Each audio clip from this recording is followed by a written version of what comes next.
টানা বৃষ্টি আর উজানের ঢলে দেশের বিভিন্ন নদ নদীর পানি বৃদ্ধি পাচ্ছে, তাতে সৃষ্টি হচ্ছে বন্যা পরিস্থিতি। সেসব খবর জানাতে যুক্ত হচ্ছেন আমাদের সহকর্মীরা। প্রথমে যাচ্ছি জামালপুর, সেখানে রয়েছেন সাগর ফরাজি। সাগর, জানাবেন যে এই মুহূর্তে কোন কোন এলাকা প্লাবিত হয়েছে এবং এই বিষয়ে আপনার কাছে কি তথ্য আছে? দেখুন, আমি এখন রয়েছে জামালপুরের ইসলামপুর উপজেলার বলিয়াদো যে গ্রাম বড়দির পার, সেই এলাকায় রয়েছে। মূলত গত 3 দিন থেকে কিন্তু এই ভারী বৃষ্টিপাত ও উজানের বন্যা যে পানির ঢল দুয়ে মিলে কিন্তু জামালপুর এখন প্রায় অর্ধেক অংশই কিন্তু প্লাবিত। আমি পানি উন্নয়ন কর্মকর্তার সাথে কথা বলেছি, তাই তিনি যেমনটি বলেছেন যে গত 12 ঘন্টায় কিন্তু সেন্টিমিটার পানি বৃদ্ধি পেয়ে বিপদসীমার 55 সেন্টিমিটার উপর দিয়ে কিন্তু এখন পানি প্রবাহিত হচ্ছে। আর এই অঞ্চলের মূলত যে 3টি উপজেলা রয়েছে, ইসলামপুর, দেওয়ানগঞ্জ ও বকশীগঞ্জ সহ আরও একটি উপজেলা রয়েছে, 4টি। তো এই অঞ্চলগুলোতে কিন্তু নদী কেন্দ্রিক হয় রহরহ পানি ঢুকে যাচ্ছে জনপদে।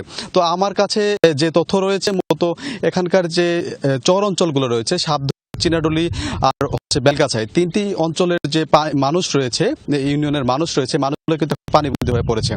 আর সবচেয়ে বড় বিষয় হচ্ছে এই পানি বাড়ার সাথে সাথে কিন্তু গতকালকে আমরা দেখতে পেয়েছি যে দেয়ানগঞ্জের 2টি সড়ক কিন্তু মূলত ভেঙে গেছে, একটি ব্রিজের আরেকটি সড়ক। আরেকটি বিষয় বলি যে আমি এখন যে জায়গাটি দাঁড়িয়ে রয়েছি, এটি কিন্তু একটি সড়ক। এই সড়কে যেভাবে পানি উপর দিয়ে বয়ে চলছে, এখানে কিন্তু যোগাযোগ ব্যবস্থা বন্ধ হয়ে গেছে। মূলত নৌকা যোগে কিন্তু এখানকার যোগাযোগ করছে।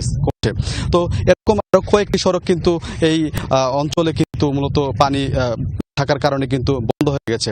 আর একটি বিষয় বলি, জেলা প্রশাসকের পক্ষ থেকে যে বিষয়টি জানানো হয়েছে যে এই বন্যা পরিস্থিতি নিয়ন্ত্রণ বলতে গেলে যে সহায়তা, ত্রাণ সহায়তা, যে সহায়তাগুলো দেওয়া প্রয়োজন বন্যা পরিস্থিতি সৃষ্টি হলে, তারা কিন্তু সব রকমের প্রস্তুতি রেখেছেন। আর যাদের বাড়ি এখন পর্যন্ত পানির নিচে নিমজ্জিত হয়ে আছে, তারা কিন্তু যেমনটি বলেছেন যে তাদের এখন এই মুহূর্তে শুকনো খাবার দরকার, এছাড়া কিন্তু তাদের পানীয় সংকটে দেখতে পেরেছি। তো এই ছিল আমার কাছে জামালপুরের বন্যা পরিস্থিতি সর্বশেষ। সাগর, ধন্যবাদ আপনাকে। যেতে চাই এবার কুড়িগ্রামে, সেখানে থেকে যোগ দিচ্ছেন সহকর্মী নাজমুল হোসেন। নাজমুল, আমাদের জানাবেন যে নদীর পানি কি উপচে গিয়ে লোকালয়ে প্রবেশ করেছে কিনা, আর বন্যা পরিস্থিতির সবশেষ তথ্য আপনার কাছে কি আছে জানাবেন। আপনি যেমনটি বলছিলেন, আসলে কুড়িগ্রামের 16টা নদ নদীর মধ্যে এখন শুধুমাত্র ব্রহ্মপুত্র নদের 3টি পয়েন্টে বিপদ অতিক্রম করেছে, এবং সেটা বলতে পারি যে অনেক দ্রুত গতিতে পানি বৃদ্ধি পাচ্ছে। কেননা এই ব্রহ্মপুত্র নদ ভারতের আসাম এবং ধুবড়ী অঞ্চল দিয়ে প্রবেশ করার কারণে কুড়িগ্রামে খুব দ্রুত পানি বৃদ্ধি পাচ্ছে। এই অঞ্চলের প্রায় 20 থেকে 30টি ইউনিয়নের প্রায়, আমরা যদি বলি, স্থানীয় জনপ্রতিনিধি এবং আমাদের বিভিন্ন তথ্যদাতাদের কাছে জানতে পেরেছি প্রায় 70 থেকে 80 হাজার মানুষ কিন্তু পানিবন্দী হয়ে পড়েছে। আর এখানে পানিতে ঘর বাড়ি তলিয়ে গেছে বা নিমজ্জিত হয়েছে কয়েক হাজার পরিবারের ঘর বাড়ি তলিয়ে গেছে। এখানে আমরা যেটা 16টা নদ নদীর যে বন্যা পরিস্থিতি যদি আমরা বলতে যাই, তাহলে এখন শুধু কুড়িগ্রামের ব্রহ্মপুত্র নদের অববাহিকা যেসব ইউনিয়ন গুলো রয়েছে, 4টি উপজেলা রয়েছে, নাগেশ্বরী, কুড়িগ্রাম সদর, উলিপুর, রৌমারী, রাজপুর, এই কয়েকটা উপজেলার প্রায় 20 থেকে 30টি ইউনিয়নের মানুষ কিন্তু পানিবন্দী হয়ে পড়েছে। এছাড়াও তিস্তা, ধরলা, অন্যান্য যে নদী রয়েছে, দুধকুমার নদী, সেইখানটায় খুব একটা বন্যার প্রভাবটা ওইরকম পড়েনি।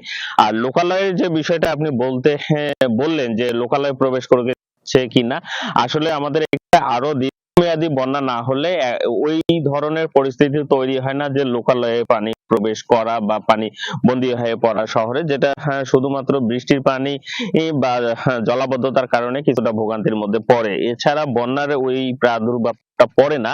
তবে কুড়িগ্রামে আমরা জানি যে বাংলাদেশের সবচেয়ে বেশি চরাঞ্চল বেষ্টিত জেলা হচ্ছে কুড়িগ্রাম। এই কুড়িগ্রামে একদম প্রত্যন্ত যেসব চরাঞ্চল, নিম্ন যে চরাঞ্চলে ঘর বাড়ি করে রয়েছে মানুষজন, সেই মানুষজন কিন্তু পানিবন্দী হয়ে পড়েছে এবং সেই ঘর বাড়িগুলো নিমজ্জিত হয়ে পড়েছে।